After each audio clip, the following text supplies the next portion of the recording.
अद्भुत है। हमारे यहाँ 4 रात्रियों में सोने का विधान नहीं है वैष्णवों के लिए। पहली जन्माष्टमी, जन्माष्टमी को नहीं सोते, और इनमें सोने का विधान इसलिए नहीं है कि हमें जागरण करना, इसलिए नहीं कि इन 4 रात्रि में ठाकुर जी भी ना सोए या हमारे हम कैसे सो सकें। तो पहली जन्माष्टमी, ठाकुर जी रात्रि में जन्म लेकर के गोकुल आए हैं और रात भर जगे हैं, या भाव सो वैष्णव जन्माष्टमी को सो में ना आए।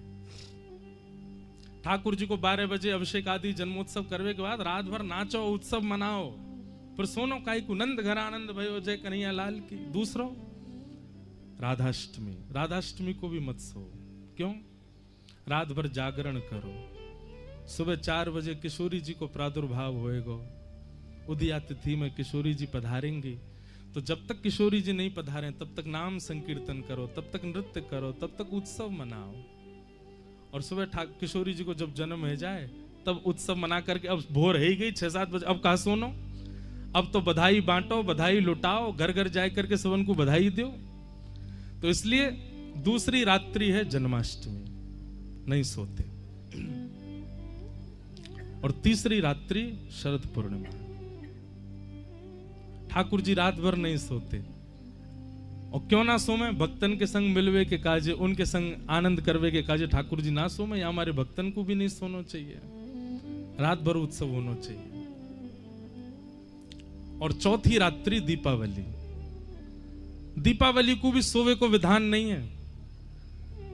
अपने घर में पूजा आदि से निवृत्त रह जाओ और वाके बाद फिर रात भर जागरण करो। क्यों? अब ब्रज के भाव सो ठाकुर जी दीपावली वाले दिन अन्नकूट सजाए करके बैलगाड़ी में सबन के संग पहुंचे गिरिराज जी।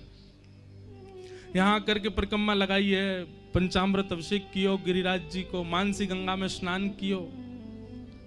ठाकुर जी रात भर नहीं सोए, या हमारे दीपावली पे भी रात्रि में सोवे को विधान नहीं है। तो शरद उत्सव ये रात्रि को उत्सव है। और रात्रि को उत्सव क्यों है? क्योंकि रात्रि अपनों की होती है। ठाकुर जी पहले ही निमंत्रित कर चुके हैं सब गोपीन सो कि हम शरद पूर्णिमा की रात्रि में आपसे मिलेंगे। आज शरद की पूर्णिमा जब प्रकट भई, सब गोपियां अपने अपने भाव में लगी हैं। कोई दूध काट रही है, कोई अपना श्रृंगार कर रही है, कोई अपने बालक को दूध पिला रही है, कोई अपने पति को भोजन करा रही है। सब अलग अलग क्रियान में लगी हैं और सब खिड़की से देख रही हैं कि शरद पूर्णिमा को चंद्रमा प्रकट है, ये वही रात्रि है जहां रात्रि के लिए ठाकुर जी ने हमको निमंत्रित किया कि हम वादना मिलेंगे।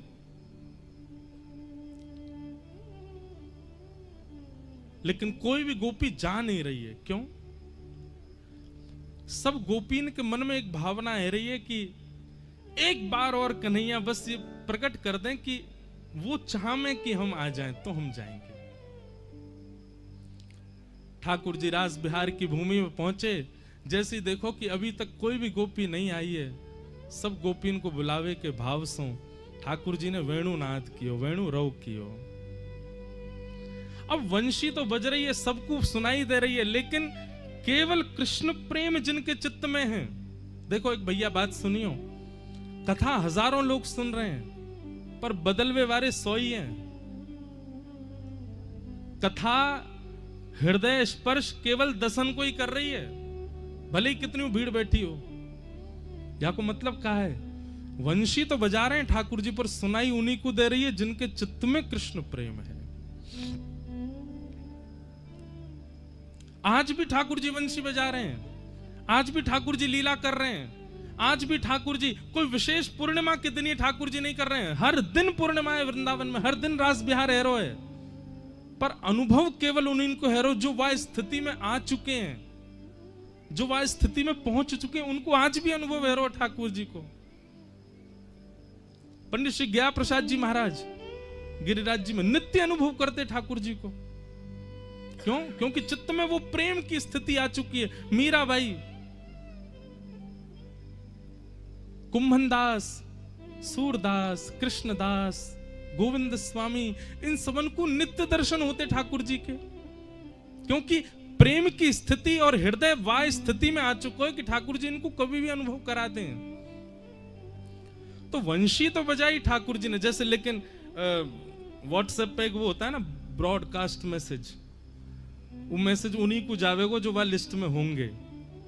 ऐसे ठाकुर जी ने वंशी बजाई, लेकिन उन्हीं तक ही पहुंची जो जो कृष्ण प्रेम में उन्मुक्त हैं, सब तक नहीं पहुंची।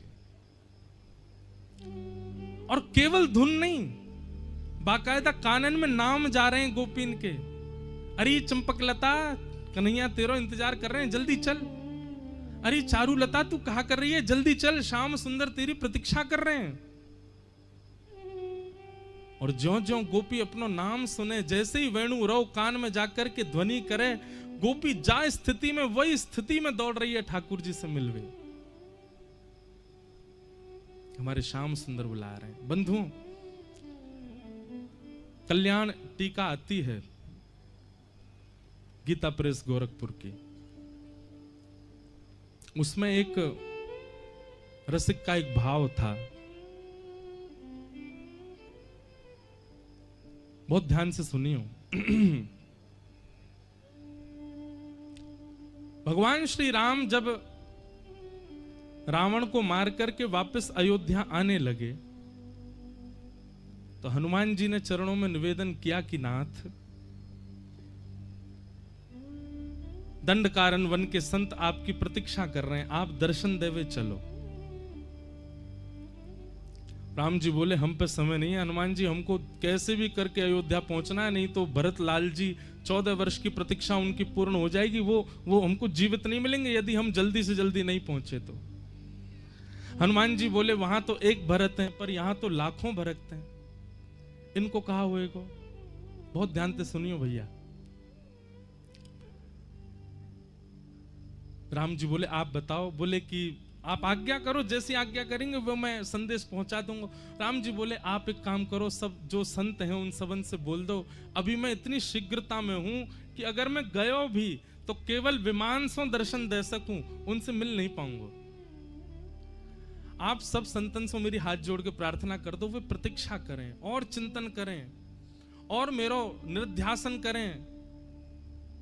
अगले युग में मैं श्री कृष्ण के रूप में पधारूंगा, और वही समय ये जितने भी संत मेरे दर्शन से वंचित रह गए, ये सब संत ही ब्रज की गोपी बन करके आएंगे। अभी तो केवल मेरे दर्शन को सुख ले पाएंगे, लेकिन द्वापर में जब मैं कृष्ण बन के आऊंगा, तो जैसे प्रियतमा अपने प्रियतम के संग रहे, अंग संग करे, अपने प्रियतम के संग ही नाचे, वही के संग बैठे, वही सो बात करे, वाकू वही भाव सो देखे, वैसा अनुभव इन सबन को है पाएगो। तो आप मेरी तरफ से जाके इन सबन से प्रार्थना कर दो कि ये सब और चिंतन प्रगाढ़ करें और प्रतीक्षा करें। मैं द्वापर में निश्चित स्वीकार करूंगा। बंधुओं, हनुमान जी ने जाकर के सब संतन से हाथ जोड़ के कही आप सबको एक युग प्रतीक्षा करनी है, अगले युग में ठाकुर जी श्री कृष्ण बन करके आएंगे और उन्हीं की कृपा से आप सब ब्रज की गोपी बन के आओगे। और ठाकुर जी के जन्म हेतु ही उनको देखते ही आप सबके चित्त में सहजा प्रेम प्रकट हो जाएगा। आप सबन को यह स्मृति आ जाएगी कि आप पूर्व जन्म के संत कब से प्रतीक्षा कर रहे हैं। संत जन बोले हनुमंत लाल जी, द्वापर में आप आओगे, हम आपके भरोसे ये स्वीकार तो कर लेंगे कि इस जन्म में ठाकुर जी नहीं मिल रहे, अगले युग में मिलेंगे, पर द्वापर में आप आओगे मिलवावे, क्योंकि आप ही बिचौलिया हो हमारे। हनुमान जी महाराज बोले लीला क्रम में तो मैं नहीं हूं, पर ठाकुर जी से प्रार्थना करूंगा कछु भाव बन पाए हो तो संत जन बोले हम काय बात पे विश्वास करें, फिर आपकी कैसे विश्वास करें कि ठाकुर जी अगले युग में मिलेंगे। हनुमान जी बोले आप निश्चिंत रहो, विश्वास करो, मैं आऊंगा, कैसे भी आऊंगा और आपको मिलवा के जाऊंगा ठाकुर जी से। ये बात है गई, हनुमान जी चले गए। अब यहां राम जी जब लौट करके अयोध्या आ गए, राज्याभिषेक है गए और राज्य पदवी पर विराजमान है गए। राम जी ने सबको उपहार दिए, पर हनुमान जी के योग्य कोई उपहार नहीं था। तब राम जी ने भरत जी से पूछी, बोले कि सुनो, हनुमान जी ने हमारी इतनी सहायता करी, इनके योग्य कोई वस्तु मिल ही नहीं रही देने को, क्या करें। भरत जी महाराज बोले भगवान, मैं जब जब संशय में गया ना, तब आपकी पादुकाओं ने मुझको उत्तर दिया। मैं प्रार्थना करके आपको बताऊं। और श्री भरतलाल जी ने प्रार्थना करके श्री राम जी से जाकर के कही, भ्राता श्री हमारी बात सुनो। आपने श्री हनुमंत लाल जी से आज्ञा करी कि जितने दंडकारण्य वन के संत बच गए दर्शन से वे सब प्रतीक्षा करें, अगले युग में आप कृष्ण बनकर के आएंगे, वे सब गोपी बनकर के आएंगे और आप उनके संग रास विहार करेंगे। राम जी बोले हाँ मैंने कही तो है। बोले हनुमान जी ने जब ये बात जाकर के संतन के मध्य रखी तो संतन ने उनसे प्रार्थना करी कि आप कृष्ण लीला में आएंगे। तो हनुमान जी संकोच में आ गए। तो हे नाथ, आप से प्रार्थना है, आप जब श्री कृष्ण रूप धारण करेंगे तो इन ब्रज गोपीन को अपने चरणाश्रित करने के लिए जो माध्यम आप चुनेंगे वो माध्यम श्री हनुमान जी होंगे और वे हनुमान जी ही आपके साथ पूरी लीला को विस्तारित करेंगे। भगवान श्री राम जी बोले जो आज्ञा, जैसी आज्ञा। और जब ठाकुर जी कृष्ण स्वरूप में प्रकट भये तो भगवान की जो वंशी है वाकु महादेव को स्वरूप मानो जाए। कई बार ऐसे भाव कहे जाएं कि वे महादेव ही हैं और महादेव के ही रुद्र रूपों में एक श्री हनुमान जी हैं। तो श्री हनुमान जी गोपनीय रूप से भगवान श्री कृष्ण की वंशी बनकर के ठाकुर जी के संग विचरण कर रहे हैं। और जैसे ही महाराज को समय आयो, शरद पूर्णिमा प्रकट भई, ठाकुर जी ने जैसे ही अधर पर वंशी धारण करी, कोमल छिद्रन से वाक्य कोमल उंगली से छिद्रन को आच्छादित करके जैसे ही प्राण पिरोए हैं वंशी में। आज वंशी बज तो रही है धुन में, लेकिन आज साक्षात श्री हनुमान जी महाराज शब्द बन करके जा रहे हैं और जाकर के एक एक गोपी के हृदय को चेतित कर रहे हैं। अरे देखो मैं आ गया हूं, तुम दंडकारण्य वन के संत हो, तब से प्रतीक्षा कर रहे हो। देखो वही श्री राम कृष्ण रूप धारण करके आए हैं और आपको पुकार रहे हैं। आप तुरंत चलो उनके पास, मिलवे को समय आ गया है। बड़े दिना से आपकी प्रतीक्षा आई, आज वो प्रतीक्षा पूर्ण भई है। जैसे श्री हनुमान जी महाराज वेणु के रव से गोपीन के कान में जा जा करके संदेश दे रहे हैं, तो गोपियां विचार भी नहीं कर रही हैं कि हम जिस कार्य में हैं उस कार्य को पूर्ण तो करें। अरे प्रतीक्षा इतनी लंबी है, एक युग से प्रतीक्षा कर रही हैं।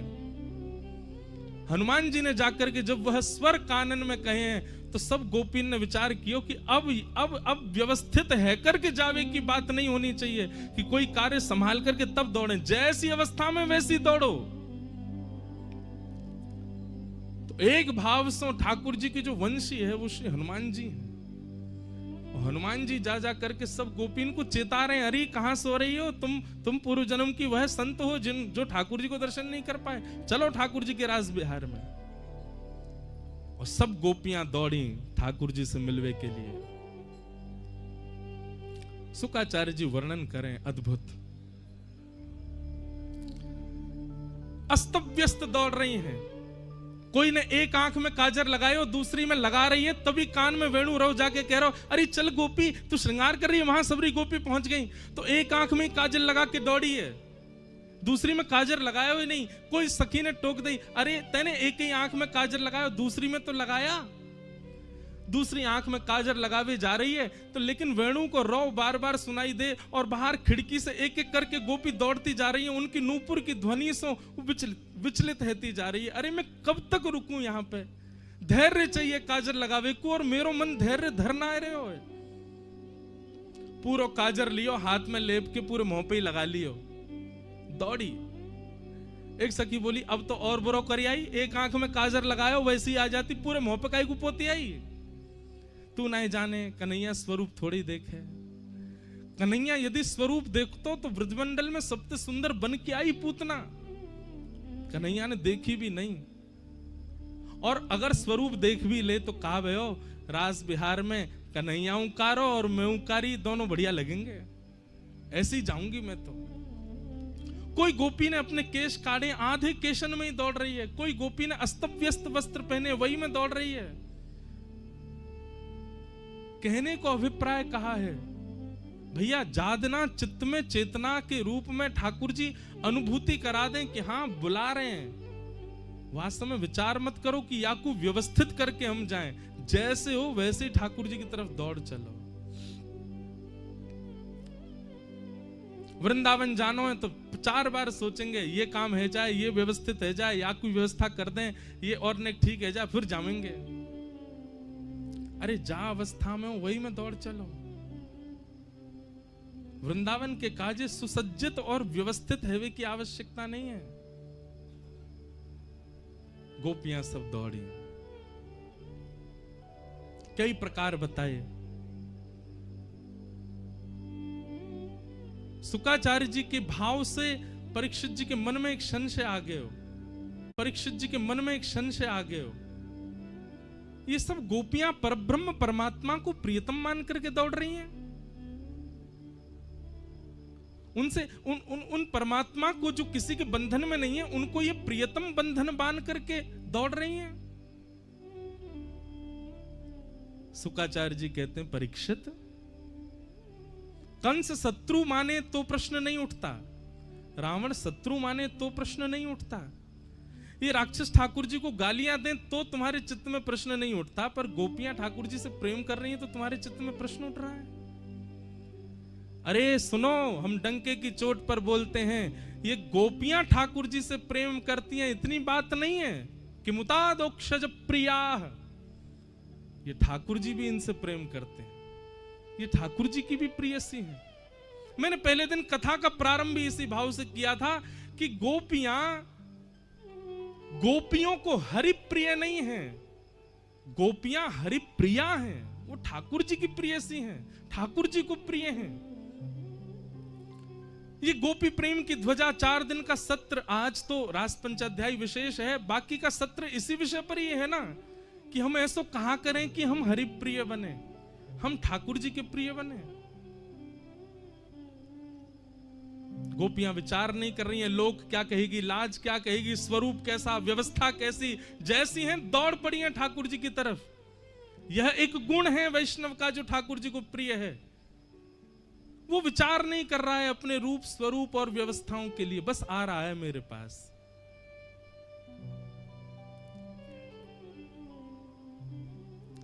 सब गोपियां आ गई, ठाकुर जी सामने खड़े हैं, वेणु अचानक से रोक देते हैं। स्वागतम वो महाभाग प्रियम किम करवाणि